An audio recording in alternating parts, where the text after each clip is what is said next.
Hello and welcome to episode 7 and 8, Impact of Decentralization of Global Power. To understand this complex landscape of international affairs and how the decentralization of power occurs in the modern world, we have today with us expert of the international affairs, David Andelman. Hi, David. Welcome to the podcast. Thanks for having me, Omkar. A great pleasure. Likewise, thank you very much for joining us today. As we'll be taking a deep dive into this topic, can you please provide us a brief outlook of your journey in the international affairs and how did you end up in this sector from other profession? So in general, yeah, please feel free to tell a complete outlook of your journey. Well, I've been basically a journalist, a commentator for most of my life. That's nearly 50 years now. And I've been with the New York Times in Asia and Eastern Europe as bureau chief. I followed with CBS News as chief Paris correspondent for a number of years. I currently, in between, I also was the editor-in-chief of World Policy Journal and an executive editor at Forbes. I write a column now for CNN Opinion, and I have a marvelous Substack page, which I encourage everybody to join. It's free, so the price is right. It's called Andelman Unleashed, Andelman, Unleashed. And, and from time to time, I appear on very distinguished podcasts such as yours, Omkar. Thank you very much, David. It's an honor to have you on the podcast because I have been following your thought leadership pieces since past 1 year almost. So yeah, finally glad to have you here. As we'll be taking a deep dive into the topic. So prior to that, as we have a very broad segment of audience from the international affairs and related field of space and defense as well. So can you tell us what is decentralization of global power and how it impacts the international relations? Well, decentralization is very interesting. There is still, unfortunately, basically two superpowers right now. There's the United States and there's China. At one time, of course, there was Russia as well. Russia is no longer a superpower. But in terms of decentralization, there are other loci that are becoming along that are very important, I think, in the global power structure. And we have to look at some of these. One of these particularly is India, which in April, the date I've been seeing bruited about is April 14th. India is going to pass China as the single most populous country in the world and the number one power in many respects in terms of population, at least. That is going to be a major decentralization node, if you will, because a lot of companies that have been, basically doing business in China, global companies, are going to start looking elsewhere because China's working population is shrinking. Its population is shrinking. Its working age population is shrinking dramatically. And one of these places they'll be going is India. They're going to other places as well. They're going to Vietnam. They're going to the Philippines. They're going to various places in some places in Latin America even, and in Africa. So it's quite clear that there is a decentralization in terms of production. In terms of power, that's interesting to see. And that's a trajectory we're going to have to be following. And as I say, India is going to be playing an important role in that. All right. That's quite interesting. I think you already mentioned some of the factors about the decentralization of global power. But still, from your perspective, what are the key factors that are playing the role in the decentralization of global power, especially looking at the current landscape of geopolitics and the conflicts that we are observing at the moment here in Europe as well?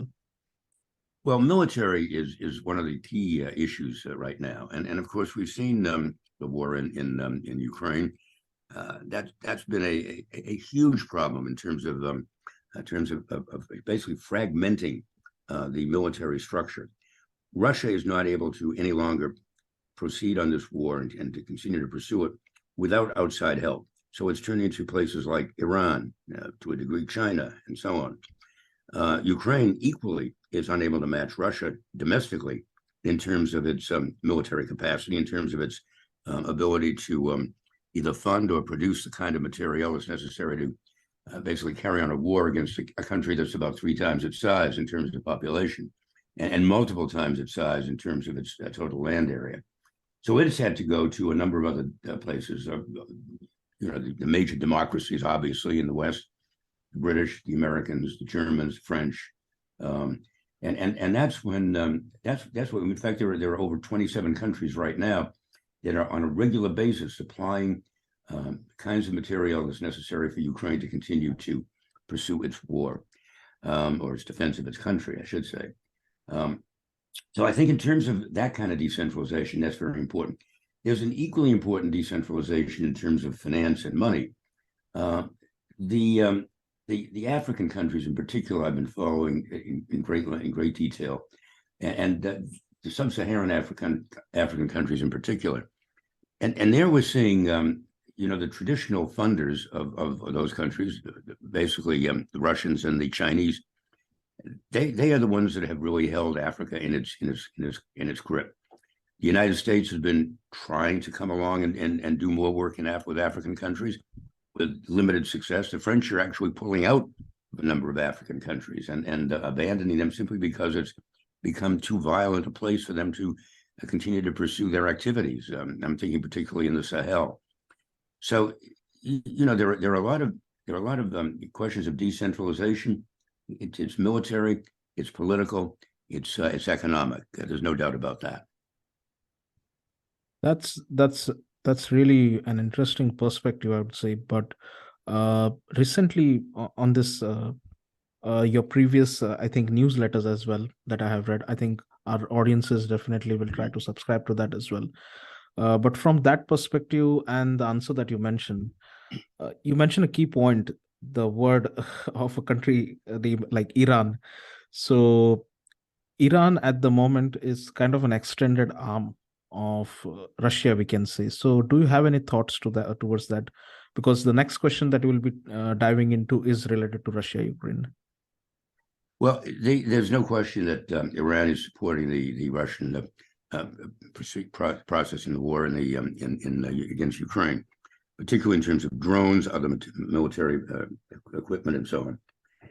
There's some interest in watching Iran very closely, particularly in terms of drones, just to find out just how they are being able to produce so many drones for Russia. Obviously, the Russians are helping them do this. They're helping them obtain material.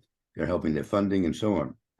This is my sources are telling me that this industry is really ballooning in Iran and may very well go beyond simply supplying Russia to other regions of the world, North Africa, sub-Saharan Africa, perhaps even parts of Asia and Latin America. So that's something we should be very concerned about. Iran essentially exporting its revolution, if you will, even beyond its immediate boundaries and its immediate neighbors, such as Syria and Lebanon, where it's been particularly active, and obviously its hostility toward Israel. So Iran is becoming a potentially major force in terms of encouraging unrest and military instability in other parts of the world. I think it's particularly interesting that Iran right now is having many of its own problems. It had a lot of problems in terms of unrest. There's considerable civil unrest there now. The way it controls its people, and I think it's going to have to really monitor that very carefully. And it's going to be interesting to see how that affects its behavior, especially its global and international behavior. Finally, there's the question of the Iranian nuclear power. It's quite clear that Iran is producing very rapidly, approaching very rapidly the ability to produce some kind of a nuclear device. Whether it will be a deliverable nuclear device is another question, but it's already apparently raised its ability to process uranium to a 60% purity, which is a substantial percentage of the way there towards uranium that is able to be a portion of a nuclear device, a weapon. So that's something we need to watch carefully. There are no restraints that we can see on their ability to do this, and that's also a concern. All right. Yeah, this is a very important point, I think, the destabilization. So taking the context of Russia-Ukraine conflict, do you believe it will destabilize the ground for cooperation among European nations, and to what extent? There are all kinds of issues involving European nations. There's no doubt about that. There was a very interesting. I just noticed a very interesting comment from Giorgia Meloni, who's the new, sort of extreme right-wing prime minister in Italy. She was particularly miffed that Emmanuel Macron and Olaf Scholz, the chancellor of Germany, Emmanuel Macron being the president of France, they had dinner last night at the Élysée Palace in Paris with Zelensky, Vladimir Zelensky, and they talked about the next military needs of the Ukrainians, which is aircraft and jet fighters, particularly the F-16 category level. She was upset that she wasn't included in that. Well, it's kind of not surprising because she has really exhibited some considerable sympathies with Putin and Russia. Nevertheless, this was not a good sign that she's coming out right now and saying that. So, yeah. And just a follow-up question on this segment only. In the recent times, we have seen countries like Austria taking an independent stand of neutrality. So do you believe this situation will replicate in the future, especially in the European Union? I think the Austrian people want very much to remain neutral, perhaps not as neutral in some respects as Switzerland, but certainly one of the major neutral powers in Europe. What's interesting is whether the electoral landscape will allow that. There have been some really strong indications that the right wing in Austria is becoming increasingly attractive to the electorate, and they've had some success in elections. The right wing, of course, would be much more closely inclined to ally with Russia and the Kremlin forces. So we'll be watching that very closely. There's no doubt. When I was based in Eastern and Central Europe, it was just the opposite. The Bruno Kreisky was the chancellor that I knew the best, and I had very close relations with him. He was a great source when I was with the New York Times in that part of the world. Kreisky was a socialist, but still no friend of Russia, I must say, even though socialism and communism were not that far distant, especially in those times. But it's always, Austria has always tried to walk a very fine line between East and West. Geographically, they were poised between the Warsaw Pact and NATO and Western Europe and Eastern Europe, and they still kind of teeter on that line. It's a very delicate position that they've always had, and I think that the Austrian people really want to continue to maintain. So we'll have to see where it goes in the future. But as I say, some of the power of the right wing in Austria that's been resurgent is a bit troubling.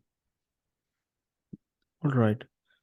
Yeah, I must say that you hit the right target. Bringing up this point that Europe, there are a lot of problems in European Union at the moment.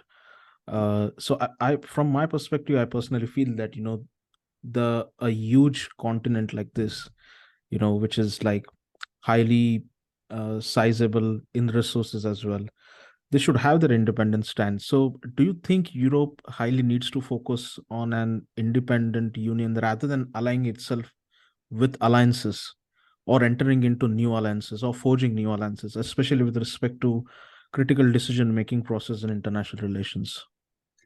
Well, you raise a very, very interesting point. And in fact, during the midway through the Trump years, Donald Trump's disastrous, catastrophic administration in the United States. Sorry, but I'm revealing some of my political. I guess. Yeah, no problem. I try to maintain my objectivity when it comes to Trump. It's very difficult. Yes. At any rate, around that time, Emmanuel Macron proposed a European defense force. And the idea was that Europe should have its own means of defending itself and not rely entirely on NATO. Of course, in those days, that was when Trump was considering withdrawing from NATO even, or threatening to withdraw if NATO nations didn't substantially increase their defense expenditures and so on.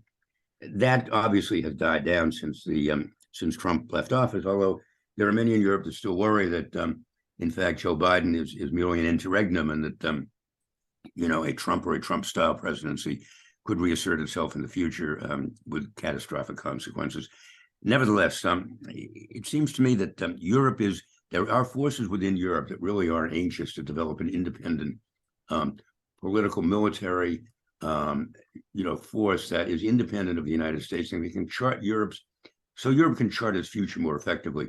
And I think that, frankly, some of the um, um, components of the Biden's Inflation Reduction Act, the IRA, so-called IRA, that has, you know, it's really it's suggested to European companies that the United States is going to subsidize important segments of its industry to the detriment of their European competitors, and that has not gone down very well at all in Europe.